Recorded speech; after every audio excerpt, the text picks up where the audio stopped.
কত তেল দেখছেন। Hello everyone, welcome back to my channel. তো কেমন আছেন সবাই? আশা করি সবাই ভালোই আছেন। আমি ভালো নেই, আমার মানসিক শারীরিক সব আমার খারাপ। কি বলবো আর। তো যাই হোক, ভালো মন্দর মাঝখান দিয়ে জীবনটা পার করছি, শুধু জীবনটা কাটিয়ে দিচ্ছি, এর বেশি আর কিচ্ছু না। সেই দুঃখ আর কি বলবো। তো এই যে আবার চলে এসেছি নতুন একটা ভ্লগ নিয়ে। তো আশা করি সবার ভালো লাগবে। যদি ভালো লাগে অবশ্যই লাইক কমেন্ট শেয়ার করে দিও, আর চ্যানেলটাকে যারা নতুন তারা অবশ্যই সাবস্ক্রাইব করে দিও। এই যে এইটাই আমার জীবনের একটা পার্ট, রান্নাঘর। তো এই রান্নাঘরে আজকে সকাল সকাল আমি নিয়ে চলে এসেছি। এই যে ভাবছিলাম যে ঘুগনি রান্না করব, তারপর ভাবলাম যে একটু পনিরও যদি দেই, মটর পনির হয়ে যাবে। হ্যাঁ, ছোলা আছে এখানে, মটরও আছে। এই যে এটা হলো ছোলা আর এইটা হলো মটর। তো ভাবছি দুটাকে মিক্স করে একটুখানি মটর পনির, ছোলা পনির, আলু পনির যা বলে সব কিছু এক লগে। তো দেখতে থাকো। সেখানে গোটা গরম মশলা,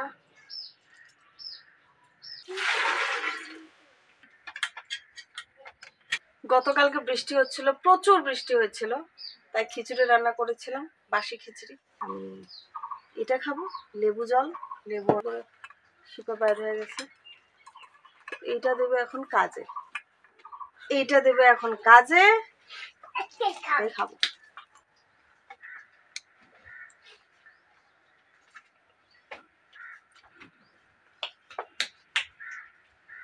ততক্ষণে মশলা রেডি করে নেব। এই যে পনির, কালকে এটা নিয়েছিলাম। ভালো না? ভালো তো হতে লাগে, বাকিটা জানি না। দেখি রান্না করার পরে কি রকম হয়। আরে বাইর করে কুদি রে।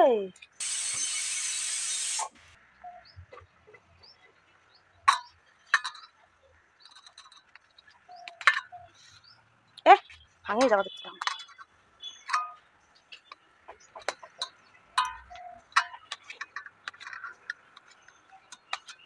একটু বড় বড় করি, এলে তো অনেক যাবে এলায়।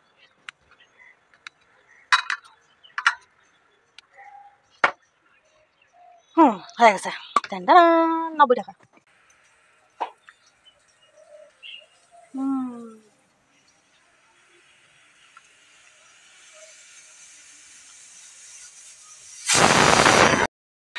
এই যে আমার আলু মটর ছোলার ঘুগনি পনিরের সাথে। তো এই যে আমার মটর পনির রেডি। আলু মটর পনির সব মিক্স আজকে ট্রাই করলাম, দেখি কিরকম লাগে। তো আশা করি ভালোই লাগছে। রেসিপিটা দিলাম না, এটা যেভাবে ঘুগনি ঠুগনি বানায় সেভাবে যেহেতু বানিয়েছি। দেখেন কেমন হয়েছে বলুন তো। এই যে আমাদের রুটি রেডি। এগুলো যেহেতু গোল হয়েছে, তো জেনে নেন এগুলো আমার মা রান্না করেছে। কারণ আমার দ্বারা জীবনেও গোল হয় নাই, আর হবেও না। আমি সেটার জন্য ট্রাইও করব না কখনো। এই যে এটা হলো, এটাকে আগে শেষ করতে হবে। এই যে কাঁকরোলার আলু ফ্রাই হবে, মস্ত তেল মে ফ্রাই। খাবো, ছাল আছে কিন্তু, ছাল আছে।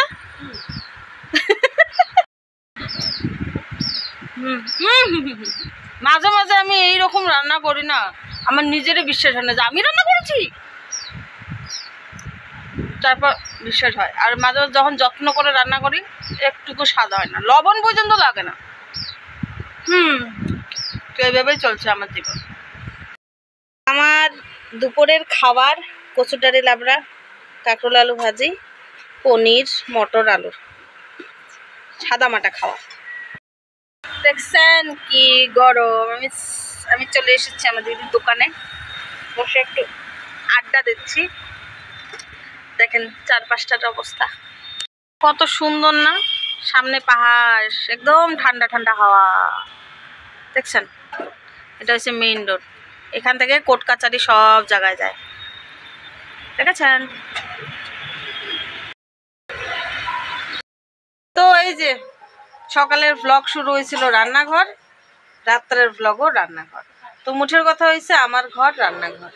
তো এই যে রাতের বেলা হাজব্যান্ড নিয়ে আসছে পাঙ্গাস মাছ, তো এটাকে বলে মাংসের মতো করে রান্না করে দিতে লাগে। তো রেসিপিটা দেখুন, ভালো লাগলে অবশ্যই লাইক কমেন্ট করুন। কত তেল দেখছেন, একদম মানে এগুলো ওই জন্য ওই ভাজা ঠাজা করে লাভ নেই, এগুলো কাঁচায় মানে মাংসের মতো করে রান্না করতে লাগবো। দেখেন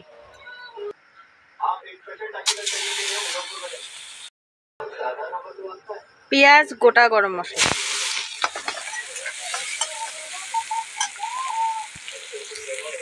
আদা, রসুন, মরিচ সব দিয়ে দিচ্ছি, হলুদ,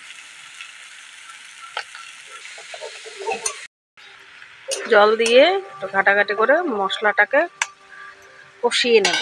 এগুলোকে একটু কেটে টুকরো করে নিয়েছি, বেশি বড় হয়ে গেছে সাইজে।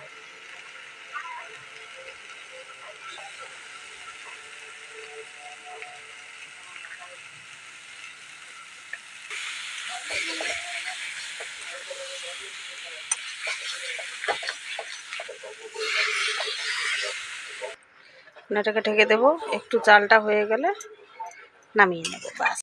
তো আজ রাতের খাবার আমার এগুলো কসুর ডাঁটি লাবড়া, দুপুরের অল্প আছে, এই যে মাছ পাঙাশ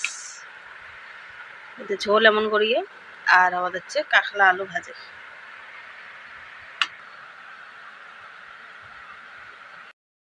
তাই যে দেখেন কি অবস্থা হয়েছে। তো খাওয়া দাওয়া, রান্না বাড়া, খাওয়া দাওয়া সব শেষ। আজকে সারাদিনে অনেক কিছু করা হয়েছে, কিন্তু সব জায়গায় তো আর ভ্লগ করা সম্ভব না, তাই যতটুকু পেরেছি ততটুকু করেছি। তো আশা করি সবার ভ্লগটা ভালো লাগছে। যদি ভালো লাগে অবশ্যই লাইক কমেন্ট শেয়ার দিয়ে আমার চ্যানেলকে সাবস্ক্রাইব করে আমাকে সাপোর্ট করবেন। Thank you. ভালো থাকবেন, সুস্থ থাকবেন।